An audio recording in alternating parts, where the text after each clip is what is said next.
Up next on End of the Day Beer Review, we're going to be looking at, and I had a hard time figuring this out, Turn and Burn. This is a barrel-aged Imperial Stout coming in at 11.6% ABV, so this is a heavy hitter. And this is by Warhorse Brewing Company, and it's coming in, like I said, at about 11.6% ABV. Check out this beast next on End of the Day Beer Review.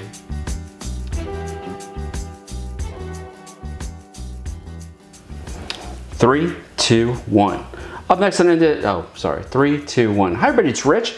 Welcome to End of the Day Beer Review, and today I am looking at a stout that I found yesterday in Monticello, New York, at a local distributor, and this is called Turn and Burn. This is a barrel-aged Imperial. You know, I don't like what this came out. I don't, not at all. 3, 2, 1. Hi everybody, it's Rich and welcome to the Day Beer Review. If you're new here, welcome.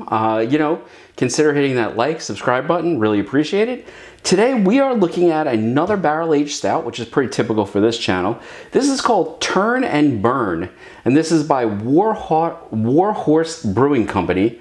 And it is coming in at 11.6% ABV. So this is a beast. This is a barrel-aged Imperial Stout. Now, I had never heard of Warhorse Brewing Company, but I dug the can art, which is sort of hard to see with my light. And I sort of liked everything about this. The name, the fact that it's barrel-aged, the fact that it's 11.6%. I'm sort of excited. And as I was examining the can, I found something really interesting.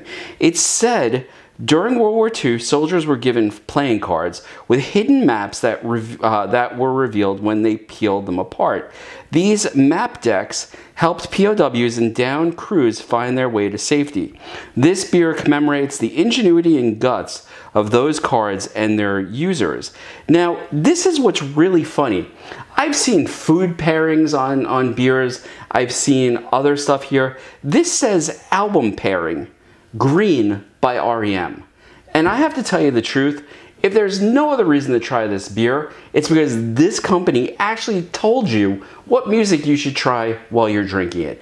And REM's Green album is a good freaking album. So I mean, how else could you go with it?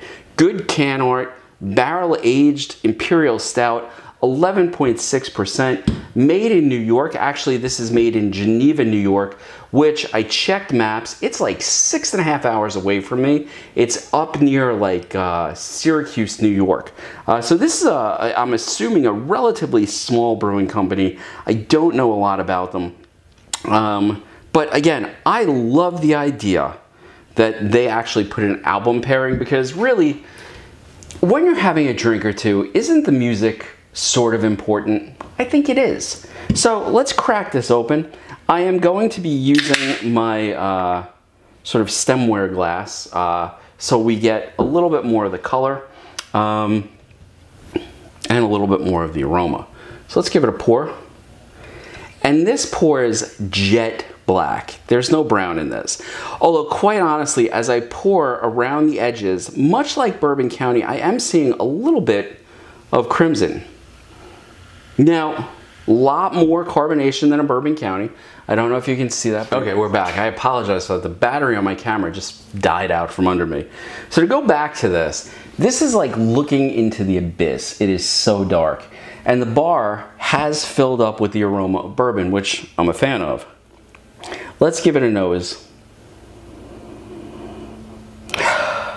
That's a beautiful nose. It is all bourbon. You get the smoke, you get the oakiness of it, along with sort of that roastiness from the actual stout itself. This has potential to be Bourbon County quality, which again, I really do hold Bourbon County in pretty high esteem. Now, I don't know if you can see it, but it is clinging to that glass, which I think is awesome, because that means that it is going to be thick, and I like a good thick beer as we go through it, especially with the barrel age.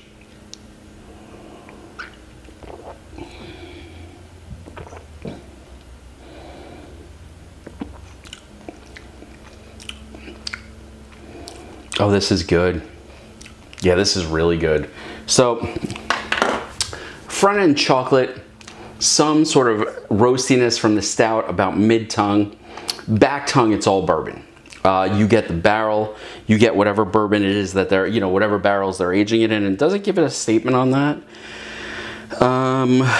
No, brewed and canned by Warhorse Brewing Company in Geneva, New York.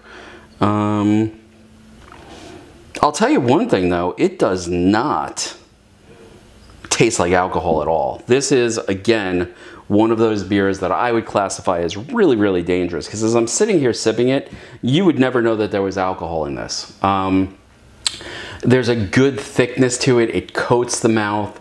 The aftertaste is of a really, really fine bourbon that you just had. That nice smokiness. It is thick. It just coats the mouth.